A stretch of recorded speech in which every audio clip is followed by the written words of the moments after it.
Hello दोस्तों, मेरे YouTube channel में आप सभी लोगों का स्वागत है। आज अपन बात करने जा रहे हैं दोस्तों, पंखे में कंडेंसर क्यों लगाते हैं या कंडेंसर क्या काम करता है, कंडेंसर कैसे काम करता है, एक की जगह दो कंडेंसर लगाएंगे तो क्या काम होगा, और यदि कंडेंसर ख़राब हो जाए तो क्या क्या फॉल्ट आएंगे। आज सब कुछ अपन कंडेंसर के ऊपर बात करेंगे। तो चलिए दोस्तों, वीडियो को स्टार्ट करते हैं। बस एक रिक्वेस्ट है कि अभी तक आपने हमारे चैनल को सब्सक्राइब नहीं किया तो इसे सब्सक्राइब जरूर करें, ताकि इसी तरह की इंपॉर्टेंट वीडियो आप तक पहुँचती रहें। तो चलिए स्टार्ट करते हैं, कैपेसिटर के बारे में जान लेते हैं, है ना। तो दोस्तों, सबसे पहले जो कैपेसिटर होता है ना, वो क्या काम करता है, क्यों लगाते हैं, वो अपन जान लेते हैं। दोस्तों, जो सीलिंग फ़ैन होता है, सीलिंग फ़ैन में यदि अपन कैपेसिटर नहीं लगाते हैं ना, और डायरेक्ट सप्लाई यदि दे देते हैं अपन इस फ़ैन को, तो फ़ैन क्या करेगा दोस्तों, किसी भी साइड घूम सकता है ना।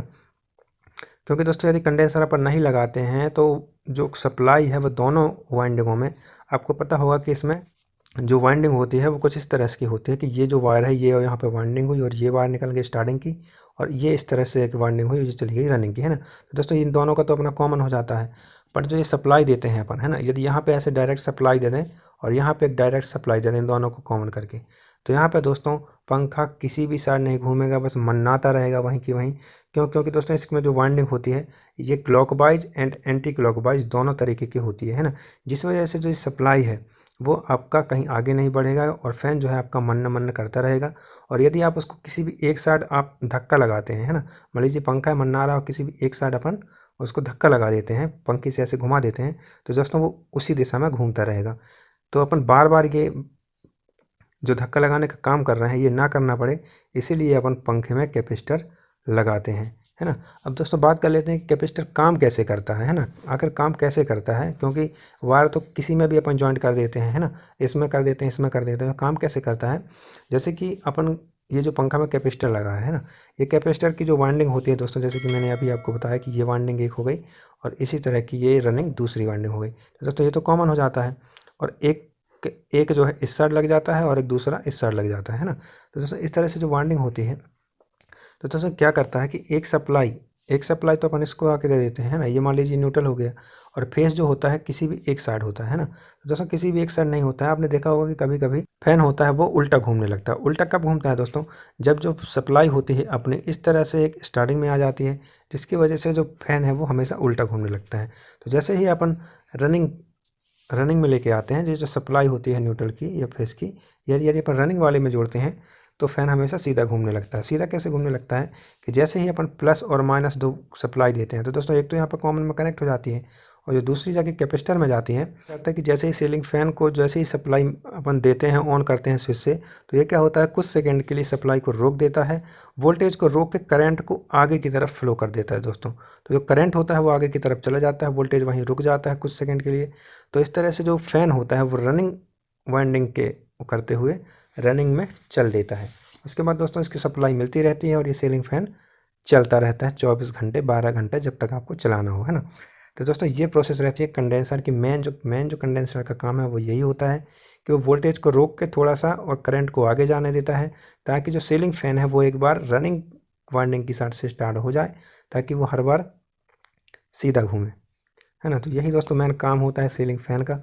अब चलिए दोस्तों, बात करते हैं कि सीलिंग फ़ैन में जो कंडेंसर होता है वो एक तो लगाते ही हैं, दूसरा कब लगाते हैं, है ना। तो दोस्तों, दूसरा कब लगाते हैं, पहली चीज़ तो दोस्तों जब अपना जो सीलिंग फ़ैन होता है ना वो बहुत ही धीमा चलने लगता है, बहुत ही मद्दा चलने लगता है ना, और अपन ये चेक करते हैं कि यार ये जो कैपेसिटर होता है जो ऑलरेडी लगा हुआ है, उसमें से जो उसको अपन जब चेक करते हैं, अपने जो सीरीज बोर्ड होता है, पैरेलल बोर्ड होता है, उसमें से ये कैपेसिटर अपन निकाल के चेक करते हैं, तो ये देखते हैं कि बहुत ही आराम से जो फट फट की आवाज़ होती है, शॉर्ट की आवाज़ होती है, शॉर्ट करने पे बहुत ही कम आवाज़ कर रहा है, मतलब ये कंडेंसर जो है काफ़ी वीक हो गया है।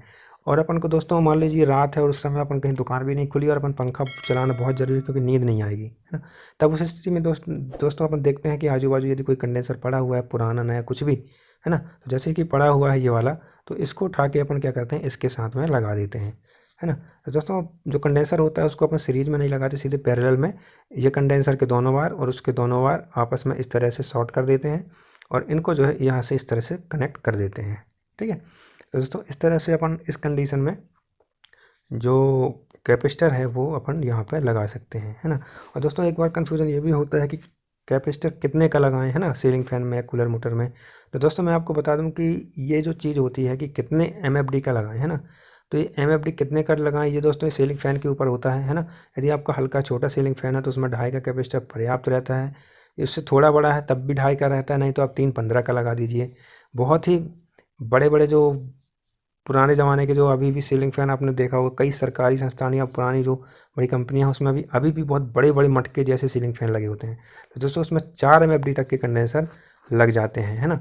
तो दोस्तों इस तरह से अपन सीलिंग फ़ैन जो होता है उसकी कैपेसिटी कितनी है, वो कितने एम्पियर का लोड ले रहा है, कितने वाटेज का क्या कैसा, उसके हिसाब से दोस्तों अपन कैपेसिटर को चूज़ करते हैं और वहाँ पर लगाते हैं, है ना। तो दोस्तों ये मैंने आपको बता दिया कि कैपेसिटर कितने प्रकार से काम कर सकता है, क्यों लगाते हैं, डबल कैपेसिटर कब लगाते हैं, और जो इसका मेन काम होता है दोस्तों वो क्या होता है ना।